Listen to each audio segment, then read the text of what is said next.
Hola, muy buenas noches, queridos cofrades. Estamos en nuestro primer programa de esta temporada y, como no, pues lo comenzamos con nuestro pastor, con nuestro obispo, con don Demetrio Fernández, al que saludamos y que hoy nos acompaña en este primer programa, como os decía, de esta temporada. Muy buenas noches, señor obispo. Buenas noches, José Juan.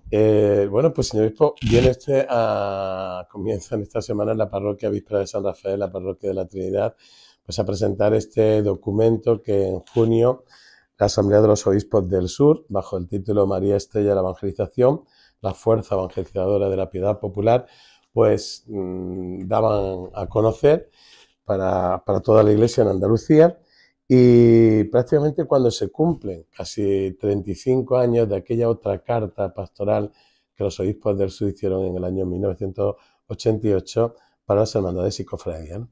¿Qué es lo que le ha motivado a los obispos andaluces a escribir esta carta? Llevamos tiempo pensando una carta de este tipo, ¿no? Y yo creo que ha venido la circunstancia también del 30 aniversario de la venida del Papa a Sevilla y Huelva. En aquella venida fue ordenado don José Juan, así que cumple 30 años ya de sacerdote. Pero nos parecía, ya con los 25, pensamos que había que hacer algo porque Andalucía tiene mucho que decir a la Iglesia Universal. La carta está dirigida a nuestros feligreses, diríamos, pero está escrita también con esa intención de que sea una aportación de los obispos de Andalucía a la Iglesia Universal.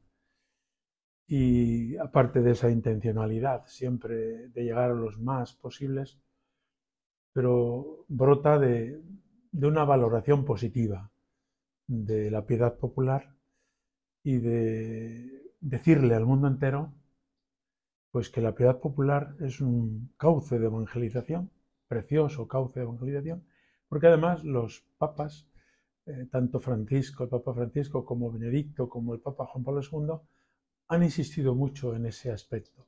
Nosotros, pastores de esta iglesia que se nos ha confiado, las diócesis de Andalucía, pensamos que es así y que la piedad popular debe conocer una nueva etapa, como es de aprecio, de mutua relación, pastores y fieles, conciliarios y juntas de gobierno y fieles todos, una nueva etapa para la nueva evangelización. Por eso el título, por un lado, tiene el foco en María, que es una pieza central, lógicamente, del misterio cristiano y de la piedad popular.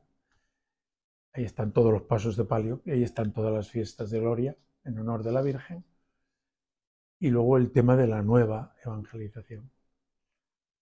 Estas han sido las Hay, razones. hay una cosa importante y es que antes que ha habido una etapa en la Iglesia que se ha valorado la piedad, la religiosidad popular, ¿no? Fue también una buena noticia en el año 2002 el directorio de piedad popular que nos ofreció la Iglesia Universal. Había una frase de su antecesor, Monseñor Asenjo, que tiene una expresión preciosa y decía que la religiosidad popular había sido como ese humus, ¿no?, que había impedido que la secularización hiciera tanto daño en nuestras diócesis, por lo menos en las iglesias del sur, ¿no? Y señalar de alguna manera cuáles serían las bondades y también quizás algunos peligros que también se señalan de alguna manera en el documento. Por un lado, las bondades nos vienen dichas, ¿no?, por el Papa Francisco. Yo he tenido varias ocasiones de hablar con el Papa sobre este tema y él se entretiene y ha insistido, esto hay que cuidarlo, hay que cultivarlo, el tema de la piedad popular. Y él me citó Evangelii Nuntiandi, que aquí se recoge, y digo, no, y usted también ha hablado en Evangelii Gaudium. Ah, yo lo he copiado a Pablo VI. No, él da una aportación positiva y nueva en este sentido, ¿no? Y lo que acabas de decir, yo creo que hemos vivido quizá algunas décadas en el reciente posconcilio, más inmediatamente, como de minusvaloración de la fe que se expresa en la piedad popular, como si fuera una fe menos pura, como si fuera una fe adulterada o de segunda categoría. Sin embargo, se ha demostrado, al cabo ya de los años, que la piedad popular se mantiene, no solamente se mantiene en sí misma, sino que mantiene la fe de todo un pueblo. Y en este momento, más que nunca, se percibe, por decir, en el mapa de España, toda la región norte ha sido siempre la parte más religiosa y ahora no es así. Y lo sentimos mucho, ¿no? Por ellos.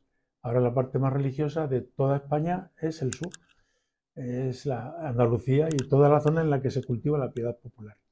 Entonces nos parece que es hora ya, hace tiempo se ha superado, pero es hora de subrayar pues, que la piedad popular no es un obstáculo para la fe, la piedad popular no es una fe de segunda categoría o de segunda clase, no es una fe adulterada, sino que la piedad popular es una expresión legítima y muy bonita porque afecta no solo al entendimiento, al corazón también, a los sentimientos, a las vivencias, para la transmisión de la fe. Peligros los tiene, claro, como toda realidad humana. Hasta la Santísima Eucaristía, que es lo más grande que tenemos, pues tiene el peligro, no la Eucaristía, sino nosotros, de no celebrarla bien o de no acudir a ella bien y de que no produzca los frutos que la Eucaristía quiere producir. Pero eso no hay que achacárselo a la Eucaristía, sino a nuestra disposición. Lo mismo diríamos de la piedad popular. Peligros, pues sí, puede haber peligros de exteriorismo, de individualismo, de protagonismo, de rivalidades, pero eso es propio del corazón humano, pecador, ¿no? Pero la piedad popular en sí misma lo que alimenta y fomenta es una escuela de vida cristiana, como dice el documento. Hay una cosa muy importante prácticamente casi en el ecuador del documento, donde se van señalando pues todas esas aportaciones que realiza la Universidad Popular. Hay una expresión que a mí me ha llamado muchísimo la atención, que me ha gustado, la verdad, mucho, que es esa invitación a que sean talleres de santidad. Sí, lo que es una escuela de vida cristiana que no se conforma con los mínimos, sino precisamente que sea un impulso verdadero hacia la santidad. Y tenemos ejemplos, gracias a Dios, en los propios cofrades que van precediéndonos, pues hay ejemplos muy notables de gente que ha entregado su vida y ha gastado su vida y que ha vivido la vida cristiana con ejemplaridad. Bueno, pues para eso están las cofradías, para fomentar la fe verdadera, la esperanza verdadera, la caridad verdadera y ser una escuela de vida cristiana y una escuela de santidad. Y hay un hecho innovador en esta carta con respecto a otros documentos, que donde se hace prácticamente la última parte de la carta, se pone más hincapié, es en la fuerza evangelizadora que tiene la piedad popular, y en concreto las hermandades y cofradías. Sí, es una llamada de la Iglesia en nuestro tiempo, ¿no? Ya desde Pablo VI, pero esas cosas luego se van recogiendo pasado el tiempo. Yo creo que insiste mucho Juan Pablo II y el Papa Benedicto y Francisco en esta dimensión evangelizadora de toda realidad. La Iglesia existe para evangelizar. Es una frase ya de Pablo VI, en Evangelii Nuntiandi. Pero esa frase cada vez más nos va calando a todos. Y entendemos que incluso la exposición del arte es para evangelizar. Y las propias cofradías y su propio patrimonio es para evangelizar. Y la cofradía al interior de sí mismas, pues las juntas de gobierno y los hermanos, es para evangelizar. Insiste la carta en muchos puntos en la formación, en la escuela de vida cristiana, en el culto y en la caridad. Por eso me parece que hoy esta dimensión nueva de evangelización viene de un discurso que el Papa Francisco ha dirigido a las cofradías y hermandades de Italia, ¿no? O sea, esta fuerza evangelizadora. Y la evangelización no es más que la propuesta, el anuncio del misterio cristiano. Y en este caso hecho con arte, con belleza y con toda una puesta en escena que las cofradías saben hacer, ¿no? Se concretiza esa fuerza evangelizadora en tres claves que son, tal como están planteadas, nada más que el pronunciamiento precioso, que son escuela de vida cristiana, que usted lo acaba de decir, refugio de la misericordia y portadores de la esperanza. Sí, lo de escuela de vida cristiana lo hemos explicado ya, ¿no? Lo de refugio de misericordia es una idea permanente del Papa Francisco, ¿no? La Iglesia como hospital de campaña, la Iglesia que acoge a todos y especialmente a los heridos de la vida por múltiples razones, ¿no? Y que son acogidos y las cofradías están llamadas especialmente a ser eso, refugio de misericordia, donde se exprese esta misericordia, que todos lo entendemos, por ejemplo, en relación con los aspectos materiales. Cuando han llegado las crisis recientes, la pandemia, la última y anterior, la crisis económica, etcétera, pues las cofradías han estado a la altura. Han sido verdaderos lugares de misericordia y mucha gente ha comido gracias a las cofradías. Esto es así en la ciudad de Córdoba y en toda la provincia de Córdoba, en lo que yo conozco. Bueno, pues esto que se percibe como muy visiblemente en el reparto de alimentos, en la atención a necesidades básicas, pues llevémoslo más, cada vez más al corazón humano y vemos que hay personas que a lo mejor no tienen ninguna necesidad material, pero sí necesita ser escuchado, ser acogido, ser comprendido, ser perdonado. Pues el Papa y aquí los obispos insistimos en que sea pues un lugar de misericordia y de acogida, porque hay mucha gente herida, aunque externamente no tengan ninguna necesidad material. Las cofradías sean este lugar de misericordia, ¿no? Ahí tiene San Juan de Ávila una frase muy bonita, que me hubiera gustado que se hubiera recogido y que la dije cuando... Y es que San Juan de Ávila dice de la Virgen que es la enfermera en el hospital de la misericordia de Dios. Muy bonito. Bueno, pues ya está. Bueno, para terminar, como el obispo como buen pastor y además muy cercano a la hermandad y cofradía de nuestra diócesis, ¿de qué salud goza la piedad popular y concretamente las hermandades y cofradías en nuestra diócesis? Según para el obispo. Como médico, ¿qué salud? ¿De qué salud buena hablamos? Salud. Yo quería buscar una frase que cuando la he reflexionado me ha gustado. Y hablando, me la sé de memoria, pero no sabría encontrar dónde está. Hablando de las cofradías y hermandades, afirmamos los obispos esta. Para entender esta realidad, hace falta acercarse a ella con la mirada del buen pastor, que no busca juzgar, sino amar. Es una frase tomada del Papa Francisco en Evangelii Gaudium.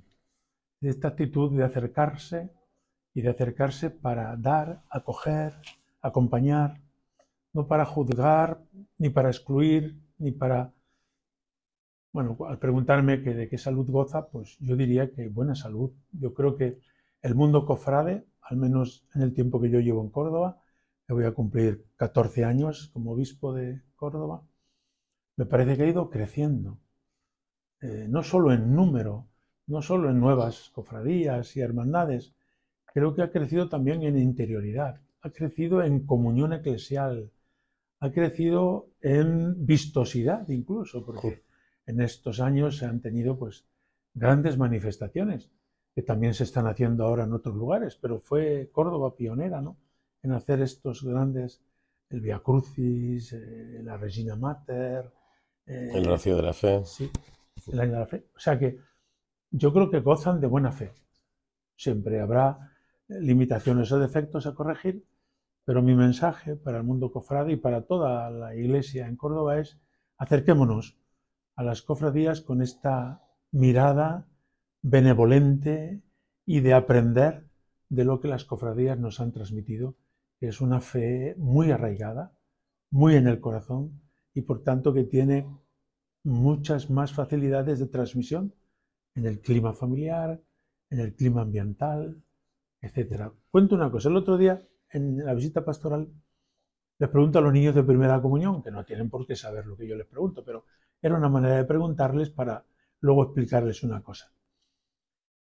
Y digo, ¿cuándo inventó Jesús la Eucaristía? Dicho así es muy, muy teórico. Pero una niña levantó la mano. Dice, en la Santa Cena. Muy bien. Y expliqué a los niños la institución de la Eucaristía. Pero en un momento dado le digo a la niña, ¿y tú perteneces a alguna cofradía? Dice, sí, a la Santa Cena. Con eso está dicho todo. Es decir, los demás niños no supieron responder de pronto, luego sí, se lo sabían por la catequesis, pero esta niña respondió como de una manera espontánea. Estoy hablando de niños de 8 años. Y dijo, ¿en la Santa Cena? Bueno, pues eso que digo de la Santa Cena, pues los niños en Córdoba y los jóvenes saben quién es Jesucristo y quién es la Virgen, y los misterios de la pasión del Señor y de su resurrección, y cómo María está siempre acompañándonos, porque es que lo ven y lo viven y lo disfrutan continuamente en la piedad popular de nuestras calles.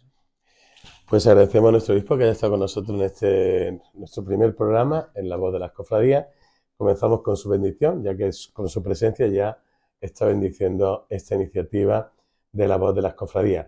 Continuamos en el programa, que ya saben que vamos a abordar pues bueno, lo que ha sido esa votación sobre los estatutos que no han sido aprobados, tienen que volver otra vez a trabajarse y a estudiarse. Y bueno, y tenemos invitados tanto de la agrupación como de distintas hermandades para poder dialogar sobre esta no aprobación de los estatutos que presentó la agrupación de hermandades y cofradías.